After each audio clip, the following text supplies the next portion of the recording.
But look, this is what a good artist is gonna do, as opposed to just like being a kind of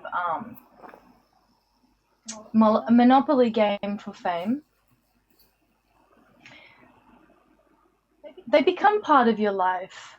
You know, like a song that you listen to at a particular moment in your life is going to become a part of your life, like yours, or a painting, or a piece of clothing that someone has made for you, or a movie that you saw. You know, it.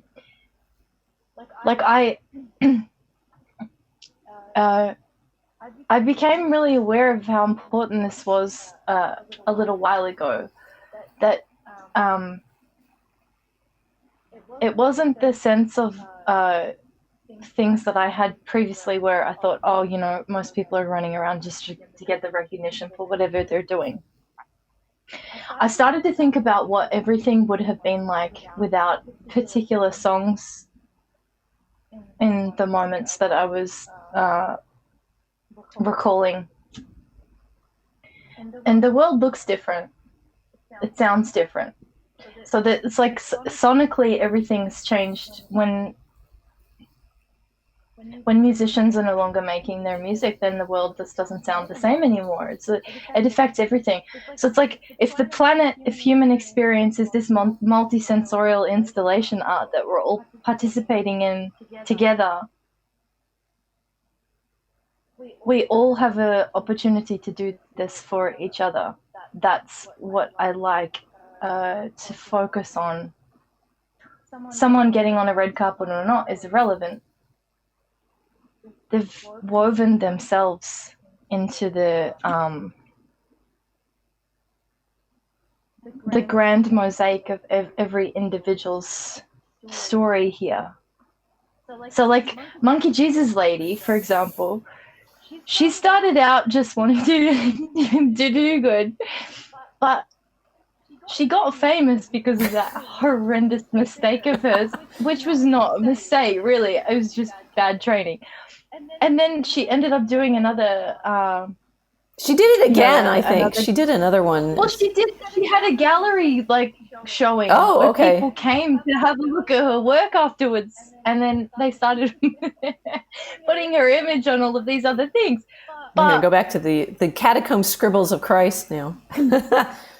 Yeah, it's like they've become part of the greatest story. So it's like, all right, if that can happen with badly restored iconography, then it's happening all the time with everything we're doing. So instead of it just being like, oh, we're going to make this because we want recognition and fame, it's like, why am I making this? I'm making this to weave this into somebody else's story. It's interactive. Right. So going back to, you were talking about the musicians, they make the music and it becomes parts of our lives, which is then, of course, the good reason, and also so our tension between the occult and the revelatory. The good reason for making the art and the music and the poetry and the pictures and the live streams is to, and then was saying, fill in that blank there. I mean, we do it, I think, and you're saying, so what I'm showing now is this famous graffiti. It's so-and-so worships his God, right? And it's I can't remember the translation. Alexa. Yeah. It's a donkey on a cross. And understood to be, in effect, the earliest representation of Jesus crucified, which is a donkey.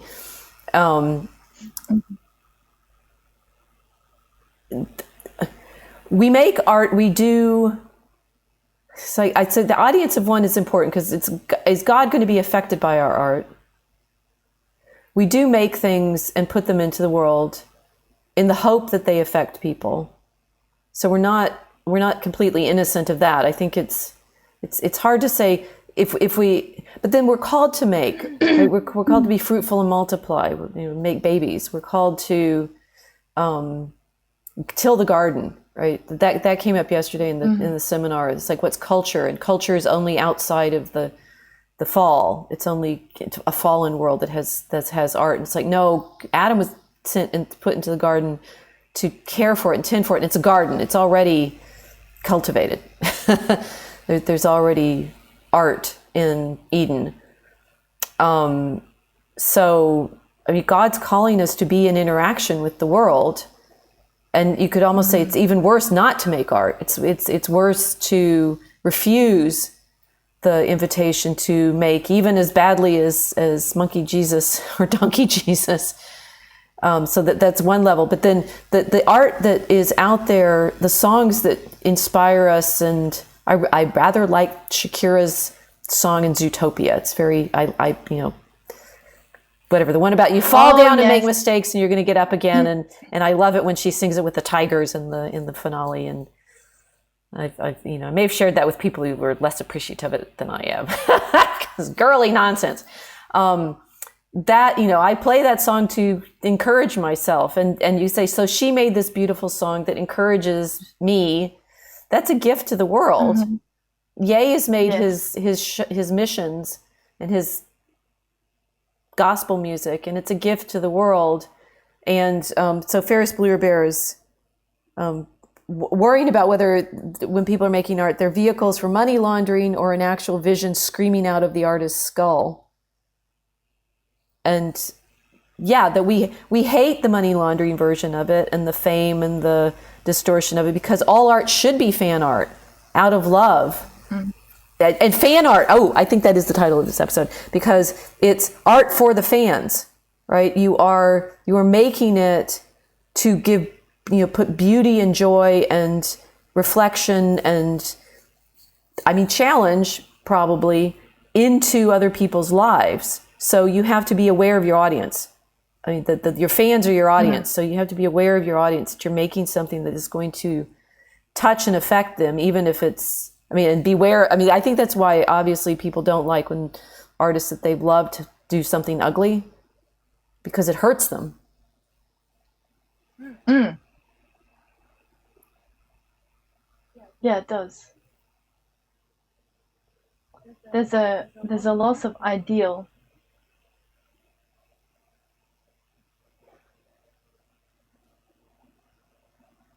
I have to think about that a little bit. Well, we've taken the donkey Jesus off. Now we have skull with gemstones.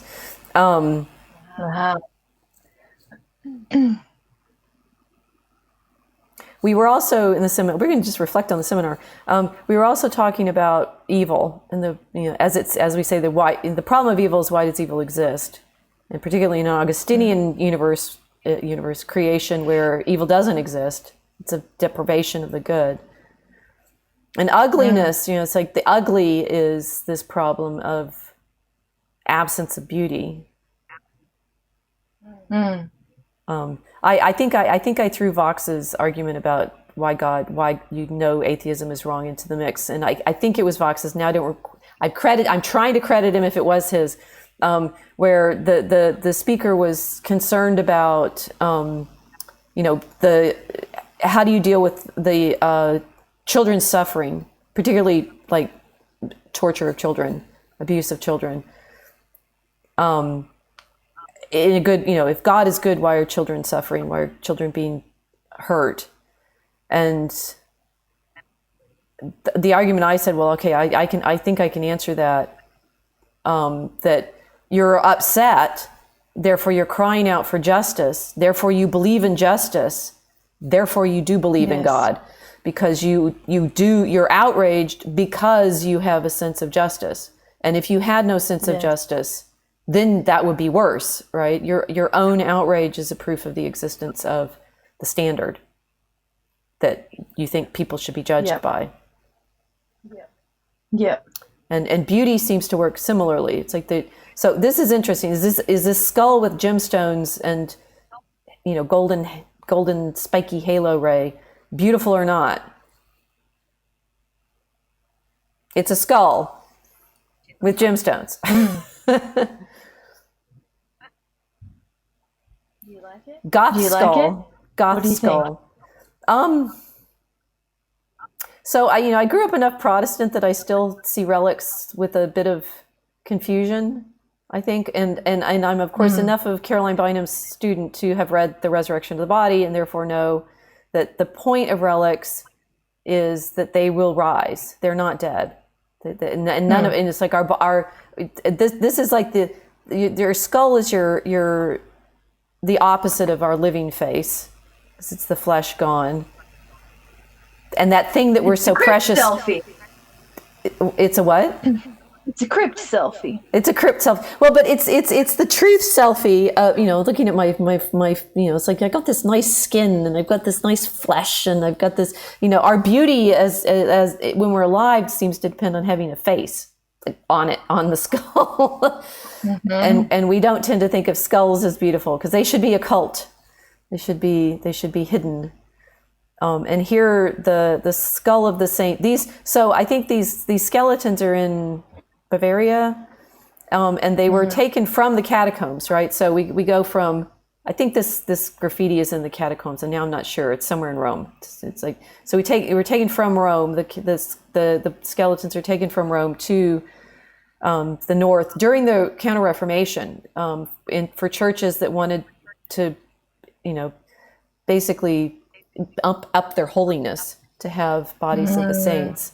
And therefore they're full skeletons for the most part. This one looks like a skull on a cushion, but and some of the other ones of the same region, they're full skeletons, all clothed in gemstones. And it's a really interesting sort of test. As you see, this is the relic I was thinking of when you're saying the relics are shining at you, showing you that they belong in heaven. And that's the immediate reason why they're covered in the gemstones, because the heavenly Jerusalem is a city of gemstones. When we are resurrected and we hope with mercy, become citizens of heaven, will be clothed in glorified bodies. And these gemstones as creatures from paradise, right? The rivers from paradise are understood to flow with gemstones. And actually in India, they find gemstones in the rivers coming from the mountains. So there's gem-filled rivers that are from paradise, which then is a reflection of the heavenly Jerusalem.